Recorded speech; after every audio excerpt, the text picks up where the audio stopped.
Salam alaikum wa rahmatullah. Je suis Gulzim Ibrahim, membre du département informatique de la faculté des sciences d'Agadir, et on va voir ensemble le cours Introduction à la recherche opérationnelle dédié à la filière SMI 5. Donc, rapidement, on va voir le sommaire. On va commencer par un bref historique. On va discuter, on va voir l'origine de cette discipline, pour ne pas dire science. Aussi l'origine de son nom et un peu d'histoire. Euh, Après, on va passer à la partie modélisation. Comment peut-on modéliser des données à partir de quelques informations pour les mettre sous forme d'informalisme mathématique. Puis, nous allons voir la programmation linéaire. C'est quoi la programmation linéaire en se basant bien sûr sur la modélisation. Euh, Quand est-ce qu'un modèle va représenter un problème de programmation linéaire? Pour résoudre des problèmes de programmation linéaire, il y a on va voir la première façon, c'est la résolution graphique. Puis il y a une méthode qui est plus ou moins célèbre, c'est la méthode de simplex avec plusieurs variantes. On va voir d'abord la forme standard de la méthode de simplex, c'est-à-dire lorsque le problème il est plus ou moins simple. Et puis si le problème n'est pas représenté sous forme standard, on va voir on va faire un recours, ce qu'on appelle des variables artificielles. On va voir deux méthodes. La première méthode, c'est ce qu'on appelle les M méthodes. Et on va voir que ces M méthodes rencontrent des problèmes d'automatisation et ce qui va nous donner une deuxième méthode qui s'appelle le simplex en deux phases. Après, on va voir la théorie des graphes. On va commencer par le vocabulaire de la théorie des graphes. La théorie des graphes, on va voir trois grands chapitres. La première partie de la théorie des graphes, elle va se baser sur la connexité d'un graphe. C'est-à-dire, si, étant donné un graphe donné, comment faire pour reconnaître est-ce que ce graphe est connexe, c'est-à-dire est-ce que à partir des positions du graphe, est-ce qu'on peut atteindre toutes les autres positions? Ça, c'est c'est le premier intérêt du graphe. Une fois on a trouvé cette connexité, on va voir comment trouver le chemin optimal.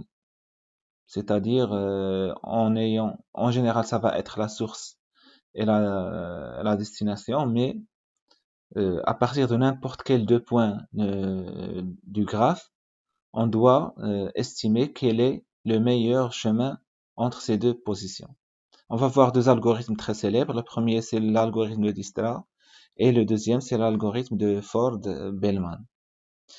Le dernier problème de théorie de graphe qu'on va voir, c'est étant donné un support dans un graphe, euh, un support, c'est-à-dire ça peut être des pipelines de pétrole, ça peut être des, des passages de paquets de réseaux télécoms. Donc, étant donné un réseau bien déterminé, comment faire pour diffuser le maximum de l'information? C'est-à-dire, l'information, ça peut être un liquide, de l'eau, par exemple, du pétrole. Ça peut être, euh, Ça peut être aussi des paquets informatiques, d'accord? Et plusieurs applications. On va voir deux façons de comment diffuser le maximum d'informations dans un graphe.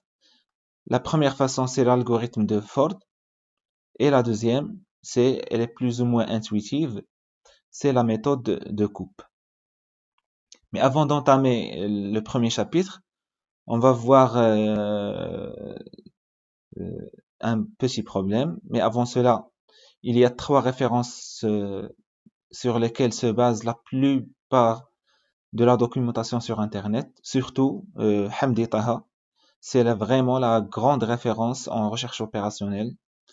Je pense que la grande partie, on peut dire que c'est à peu près, c'est 80 à 90% de ce qui est rédigé en recherche opérationnelle et fait toujours appel à ce bouquin. On est à la 10e, je pense, 10e ou 11e édition de ce bouquin. Il est en anglais.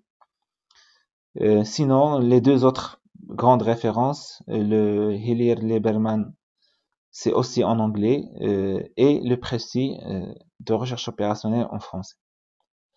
Euh, la procédure de cours pour les gens, je pense qu'on se connaît déjà, donc c'est la même façon de l'année dernière que SMI 3, d'accord? Donc c'est un responsable pour communiquer et le reste vous le connaissez. Euh, Avant de commencer, on va voir un petit problème. Un agent commercial d'une entreprise doit faire 5 voyages d'affaires dans une durée de 5 semaines entre Casablanca et London, de sorte qu'il doit prendre le vol Casa vers London tous les lundis et le retour les mercredis. Un billet régulier aller-retour coûte 4000 dirhams. Une réduction de 20% est accordée si les dates du billet couvrent un week-end. Un billet aller dans les deux sens, c'est-à-dire Casa London et London Casa, un billet aller dans les deux sens coûte 75% du prix régulier. Question, quel est le prix minimum en dirhams que peut payer cet agent commercial? C'est-à-dire, on cherche à minimiser les coûts. La première des choses que je vous conseille de faire, c'est toujours d'écrire les choses convenablement. Donc ça, c'est une rédaction qui est qui peut être source de problèmes. Ce n'est que lorsque on va lire l'énoncé. Donc, la première des choses, on écrit les choses un peu correctement. Donc, sous forme de tiret, comme ça, les données, elles sont un peu claires. Et maintenant, on va essayer de trouver quel est le meilleur moyen ou le meilleur coût.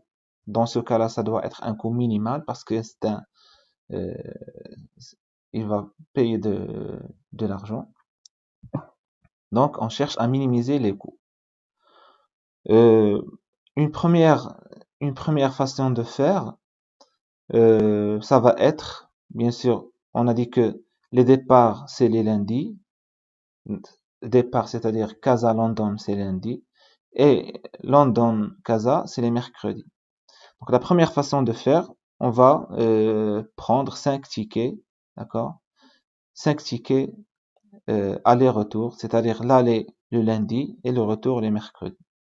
Voilà, ça va être 4000 dirhams aller-retour fois 5.